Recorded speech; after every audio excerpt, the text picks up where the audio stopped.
I think one of the things that's important is that throughout the history of humankind, this question has been continually asked. What is man?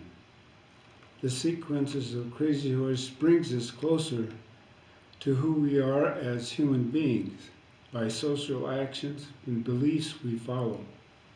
In this instance, the story, a way of life, takes us all the way back to how a man and womankind were created. And that's where we start within the story of Crazy Horse. I think in the sequencing of the story, we started as a child. And we went from that to the four stages of life Lakota look at. As the first stage is of birth, and the second stage is of childhood, and then adulthood, and then as an elder. I think that's where we are now, is looking at that sequence towards the end. There's always transformation from one age to the other. These young people nowadays, we look at them as teenagers. And those teenagers, they're neither a child or an adult. It's an age of storm and stress. And that's where we find in Crazy Horse's life as taking a role as a Lakota Wichasha, as a Lakota man. That transition. Kingsley, I think, what he really misses is to realize that as all of us throughout the whole world, we have this transformation. It isn't just owned by one culture or another. It was always then that the younger people are looking to who they are and what they need to be. But in Lakota's instances, those early training years, you become connected to a philosophy, and that'd be Lakota philosophy. That all life in itself is sacred. And that to be taught that as a young man when you go out, he was that kind of man that associated with other young men. We can say teenagers. But that was a whole new staging where he learned the importance of what it was that he was searching for. He chose it for himself. Nobody chose it for him. He was his choice because of his family. Lakota family is Jiwa. One of the things that you have to think about is that in comparison to Kingsley, he lived within his family, but lived within a nation of people governed on certain types of rules. And his childhood was in the same probably process. Is that how was he looked upon? I mean, even today we look at some people as a young child, they have abusive beginnings. And those abusive beginnings end up shaping their character in the future.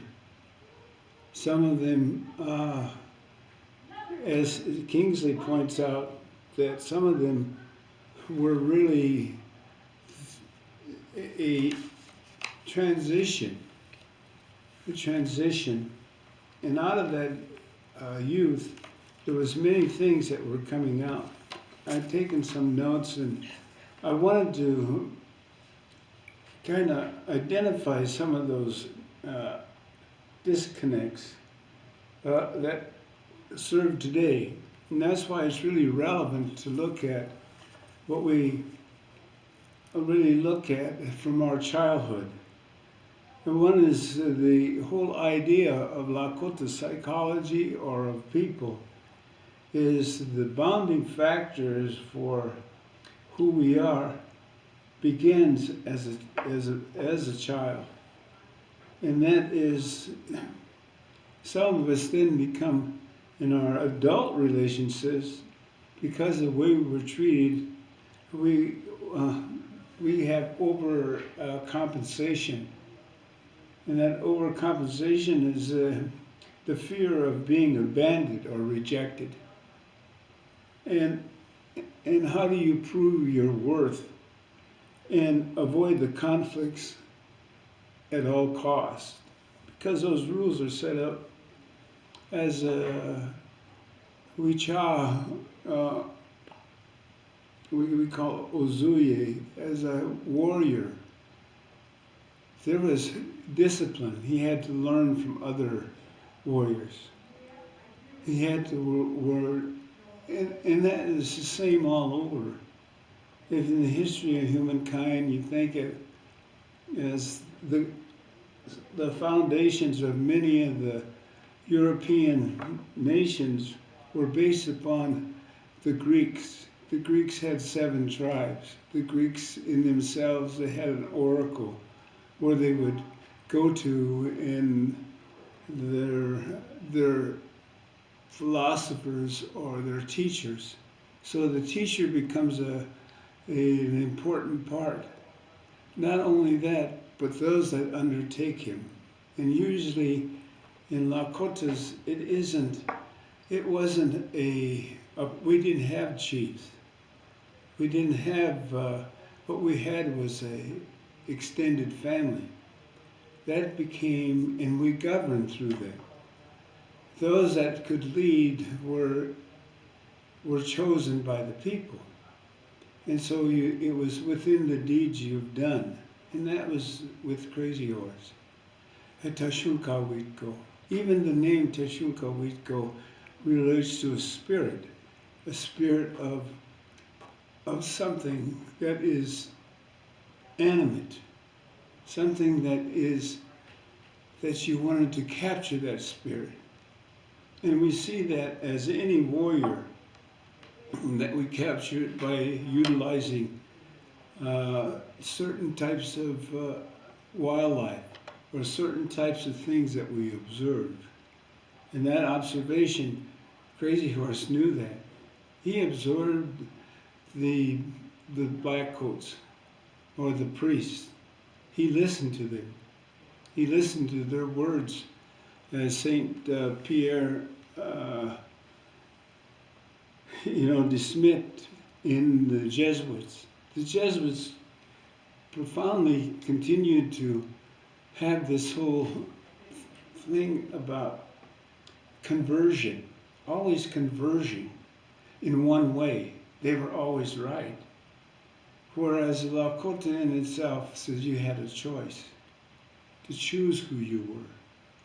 And that conversion was done not within a classroom or within text, but by icons. Certain icons specifically related to the whole idea of writing an icon, which we use today. If you look at how many icons out there that we use in communicating today. So he went through that process.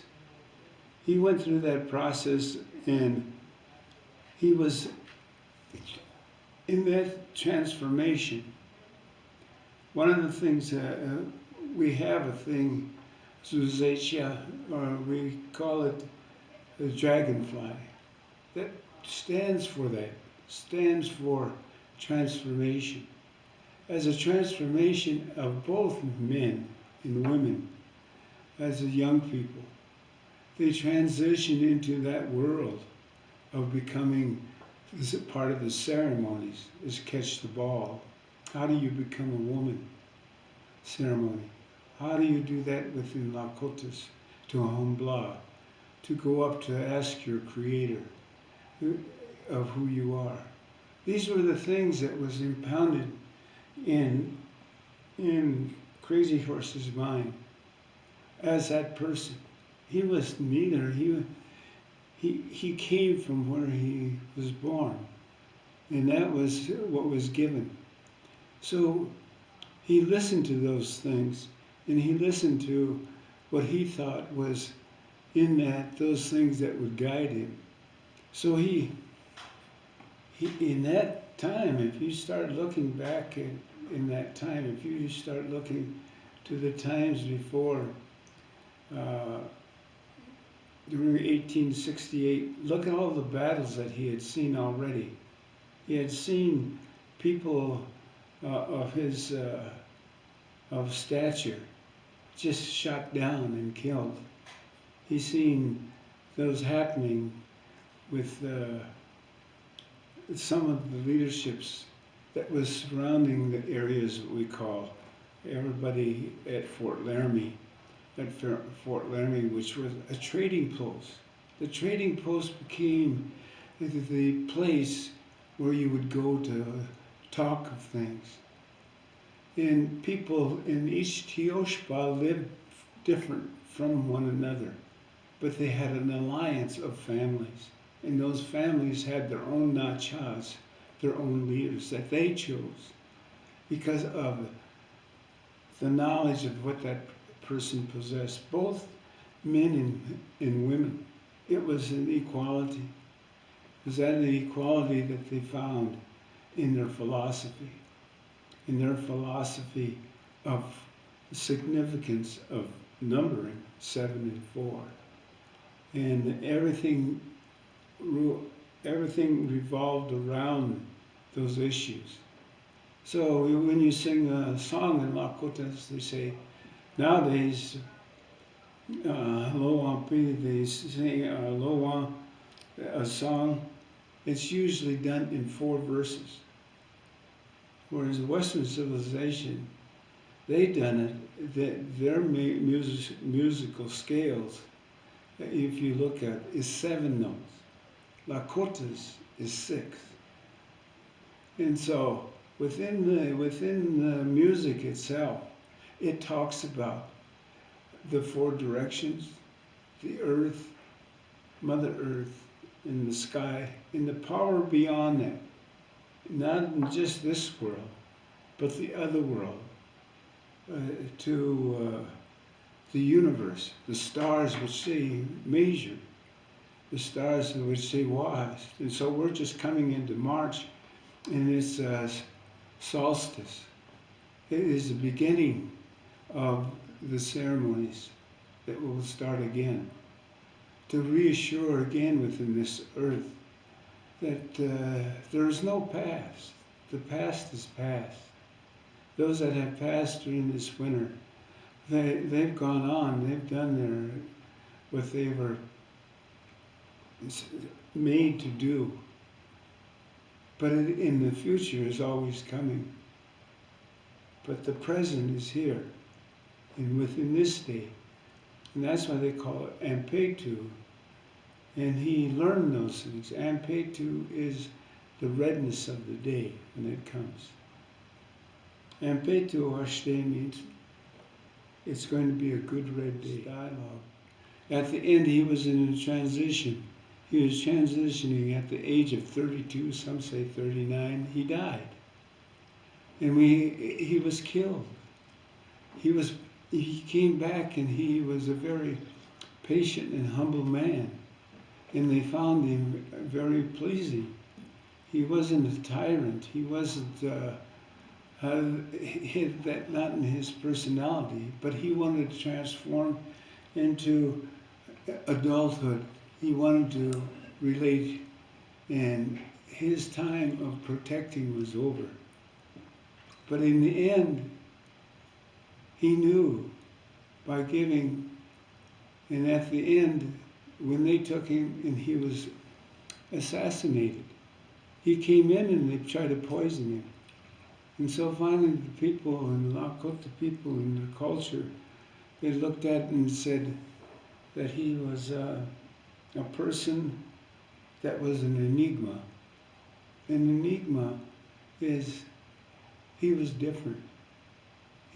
Why was he there? Because he took what he'd learned from all those around him, and he used it for himself. He could not go back to this other because he already had in himself those early learnings as a child and as a young adult and as a Native American. So we thank you for listening, and we'll continue on with new stories of new contemporary Native writers.